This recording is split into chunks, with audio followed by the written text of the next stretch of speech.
Alright, magandang araw po Luzon, Visayas, Mindanao.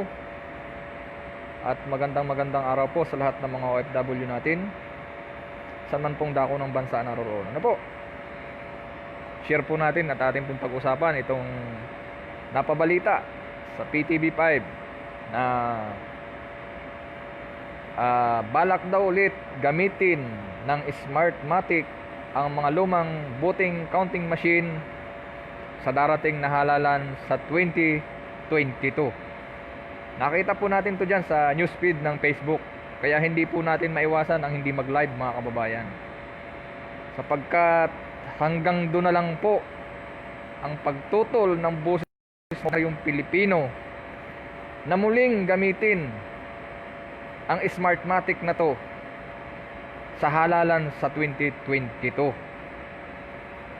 Mga kababayan, share po natin tong video na to at pag-usapan po natin ang dikdikan itong nangyayaring ito.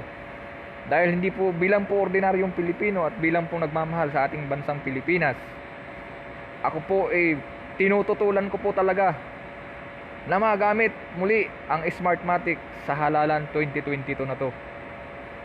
Kaya nga po tayo may panukalang batas o may sinusulong na hybrid election system para ito po ang gamitin sa halalan sa 2022. Subalit ano po itong nakikita natin na to na napapabalita sa PTV5? Nabalak daw pong gamitin ulit ang mga voting counting machine sa 2022 election. Ano na pong nangyayari sa atin, Congress, Senate? Ano na pong nangyayari sa inyo? Wala na ba talaga kayong balak alisin ang Smartmatic? Ang Smartmatic na sindikato na walang ginawa kundi sabutahiin, balahurain, gaguhin ang resulta ng ating eleksyon. Wala po talaga ba kayong magagawa sa problemang yan? I think meron po. Meron po kayong magagawa. Senate, Congress.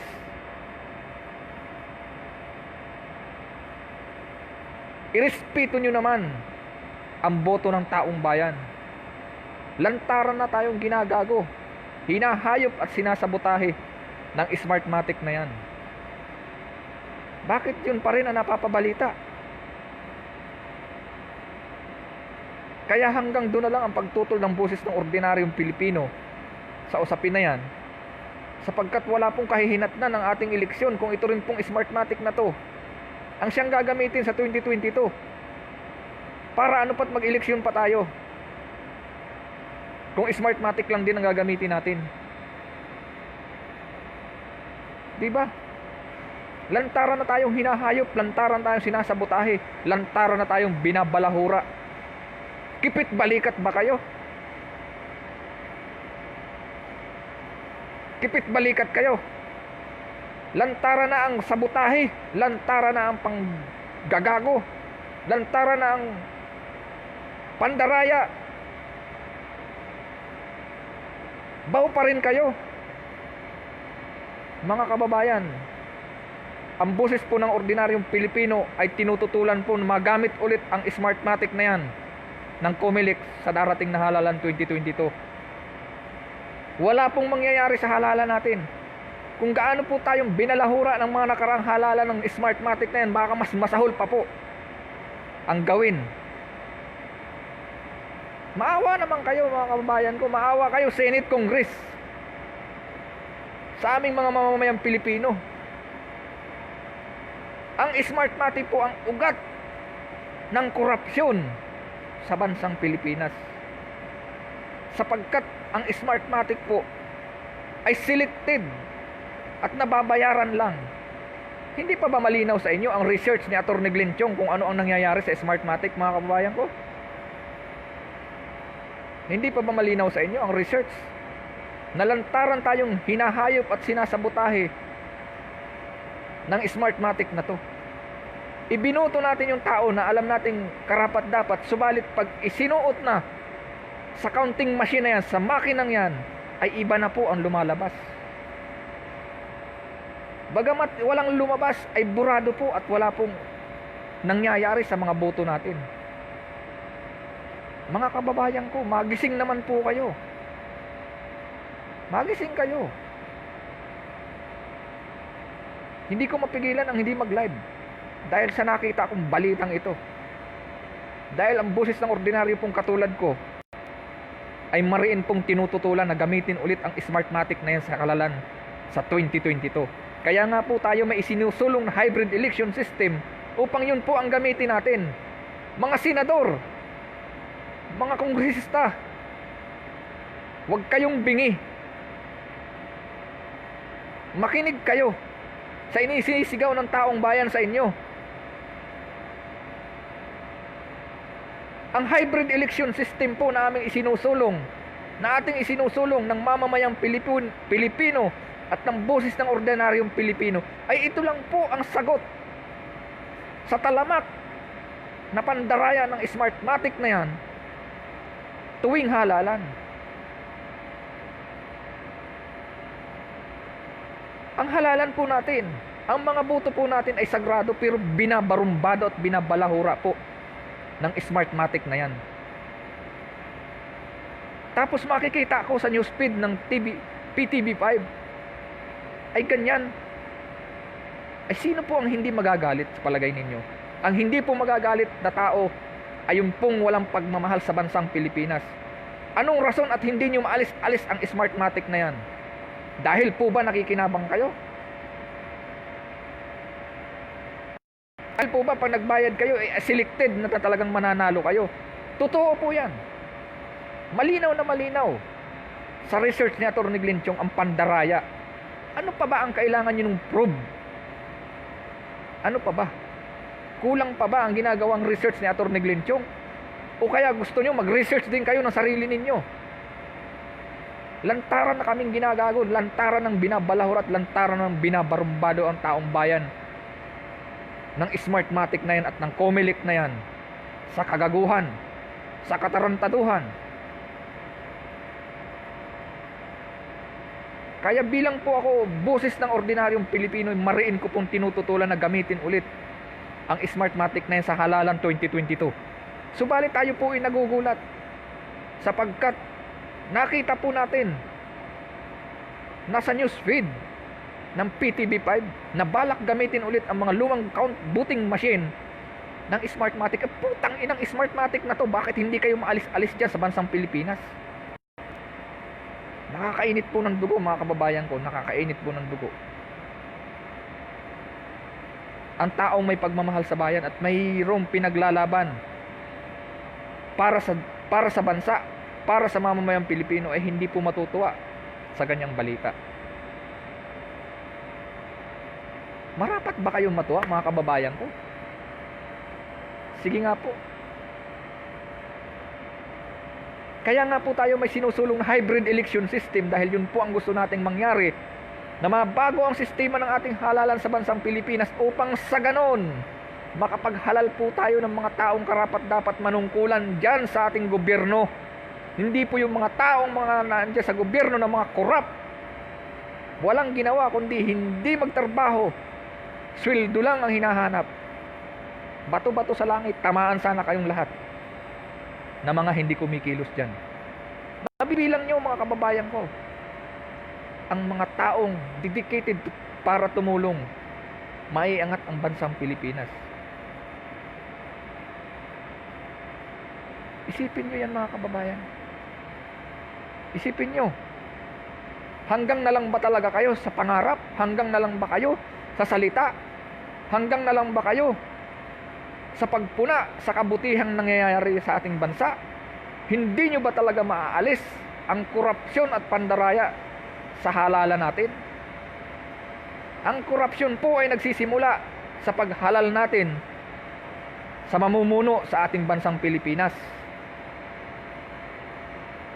Pag naihalal po natin yung mga taong hindi po karapat-dapat para manungkulan sa ating bansang Pilipinas, doon po sumasadsad at doon po lumalaganap ang korupsyon. Tapos gagamitin pa po ulit ito sa halalan 2022, itong Smartmatic na to. Ay ang sarap isigaw dito at sarap magmura talaga, ng totoo na po. Bilang po ordinaryong Pilipino, bilang po isang boses ng ordinaryong Pilipino, mariin ko pong tinututulan, nagmagamit ulit ang Smartmatic sa halalan 2022. Mariin pong tinututulan ng boses ng ordinaryong Pilipino na magamit ang Smartmatic sa halalan sa 2022. Kaya nga po tayo po nananawagan sa Congress, sa COMEL, sa Senator, sa Senate, na alisin na po ang Smartmatic na yan dahil wala pong ibinubungang maganda yan. Si Pangulong Duterte na po mismo ang nagsasabi na palitan na yan. Mga bingi ba kayo? O sadyang ayaw nyong kumilos dahil nakikinabang kayo?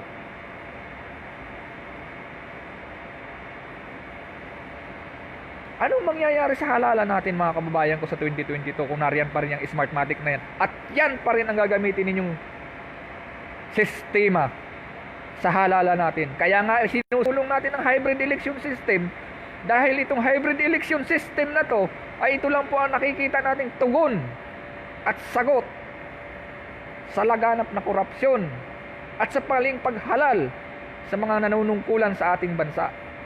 Sapagkat yung iba pong nahalal natin, mga kababayan ko, ay inihalal lang po ng makinaryang ito. Hindi po inihalal ng taong bayan. Sana naman po intindihin ninyo, mga kababayan ko. Sino po ba ang magpuprotekta sa ating bansang Pilipinas, mga kababayan? Magkaisa po tayong mamamayang Pilipino. Magkaisa po tayong maliliit na mamamayang Pilipino para protektahan yung ating bansa. Hindi po ito maaayos at hindi po ito mapapaganda kung patuloy ang korupsyon. Patuloy ang mga mandarambong na yan. Patuloy ang mga naglipa ng mga demonyo dyan. Mga kababayan ko, I'm sorry for my word. Pero, totoo po ang sinasabi ko. Nanggagaling po ang galit ko sa aking damdamin dahil hindi ko po mapigilan. Kaya nga po tayo porsigidong maisulong po ang hybrid election system PH na kagustuhan po ng mamamayang Pilipino. Taong bayan po, mga ordinaryong Pilipino ang gustong mangyari. Palitan po, hindi lang po kami. Pati po ang presidente ay nagsabi na alisin na po ang Smartmatic na yan. Bakit po nananatiling bingi kayo, Congress? Bingi kayo, Senate?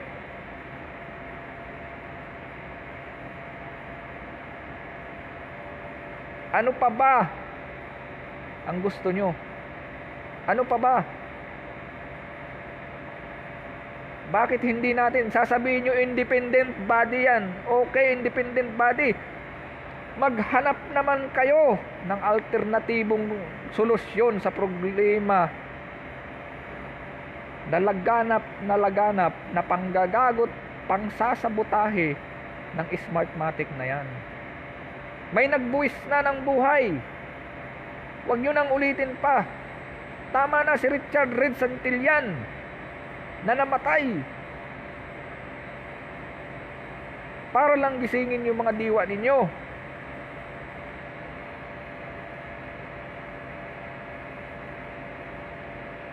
Gumising kayo, mga kababayan ko. Kayong mga naandyan sa Senado, kayong mga naandyan sa Kongreso. Ipanukala nyo ang hybrid election system at palitan nyo ang Smartmatic na yan. Ang hybrid election system po ay napakasimple po kung uunawain ninyo, mga kababayan ko. Napakasimple. Subalit hindi nyo inuunawa, hindi nyo binibigyan ng pansin kahit paanong kasisigaw ng boses ng ordinaryong Pilipino dito. Kung hindi nyo po papansinin at wala po sa inyong papansin Wala pong mangyayari, mga kababayan ko. Kaya hanggang doon na lang po ang aking pagtuturo mga Smartmatic na yan sa halalan 2022, sapagkat alam na po natin ang mangyayari. Sa taong mga nakakaalam ay alam na po kung ano po ang kahihinatnan ng halalan natin. Disappoint po ako, mga kababayan ko. Bakit Smartmatic pa rin ang pinaggigiitan ninyo?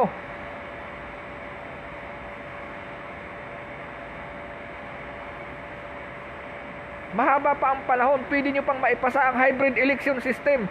Pag-usapan nyo sa Senado, sa Kongreso, para masertipikahan at maging ganap na batas at gamitin sa halalan 2022, ang panukalang yan. Hindi yung iaasa nyo sa Smartmatic na manlilin lang, mandarambong, manggagago, manggagantyo, mandaraya. Naipon ang lahat. Wag na po nating antayin pa na managdagan ulit ang mapatay dahil sa pinaglalaban na mabago ang election system natin sa bansang Pilipinas. Tama na po si Richard Rinsantil yan. Tama na po siya. Kaya nga po magising tayo, mga kababayan ko. Kung hindi nyo po naiintindihan at hindi nyo nalalaman kung ano po ang klase ng Smartmatic na yan, andyan po si Atty. Glenn Chong, isang research. Marami po sila dyan. Magtanong po kayo kung ano po ang Smartmatic, mga kababayan ko. Huwag po tayong basta na lang naging tao na lumalaka dito sa daigdig na walang pakialam sa ating bansang Pilipinas. Nakakagalit po talaga, mga kababayan ko, nakakagalit. Subalit anong magagawa ng busis ng ordinaryong Pilipinong katulad ko kung hindi naman po ito pakikinggan ng taong bayan or ng mga congressman at ng mga senador? Nananawagan naman po tayo, taos puso po, nagmamakaawa ang busis ng ordinaryong Pilipino. Alisin po natin ang Smartmatic at palitan po natin ang hybrid election system. PACE-PH, people version. Ito po yung isinusulong natin na maging ganap na batas. Ito po hindi adhikain ng isang tao lamang na kung sinong tao lamang. Bagkus ito po adhikain ng mamamayang Pilipino para sa bansang Pilipinas. Mga kababayan ko, kaysa po magsisigaw tayo ng magsisigaw dyan ng kung ano-ano, mag-rally tayo ng mag-rally dyan, bakit po hindi natin ipanukala ang hybrid election system na ito? Yung mga walang kwentang bagay dyan na pag-uusapan ninyo sa Kongreso, na pag-uusapan nyo sa Senado, itong napakahalagang bagay na haharapin natin sa 2022, ibinabasura ninyo. Anong klase kayo, mga kababayan ko?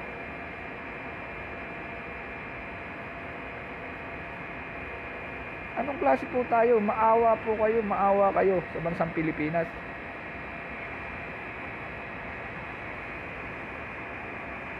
Kaya hanggat nabubuhay ako, hindi ko titigil hanggat naandyan ang Smartmatic na yan. Isisigaw at isisigaw ko ang karapatan ng bawat Pilipino para sa malinis na halalan. Karapatan ko to, karapatan nyo ito. Sapagkat ang mga boto ninyo ay sagrado yan, mga kababayan ko. Anong ginagawa ng hayop na Smartmatic na to? Binabalasubas ang mga boto ninyo. Ako, kayo, tayong lahat, ginagago tayo. Pumapayag kayo, mga kababayan ko, gaguhin tayo ng Smartmatic na to. Atin ang bansang Pilipinas, dayuhan ng Smartmatic dito. Bakit hindi natin mapaalis?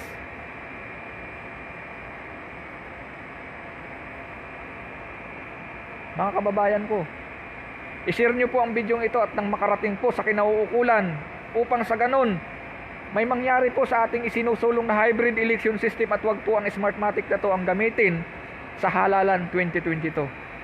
Parang awa nyo na po, Congress, Senate, pag-usapan nyo po ang hybrid election system dyan sa Senado. Salamat po mga kababayan. Mabuhay po. Mabuhay bansang Pilipinas.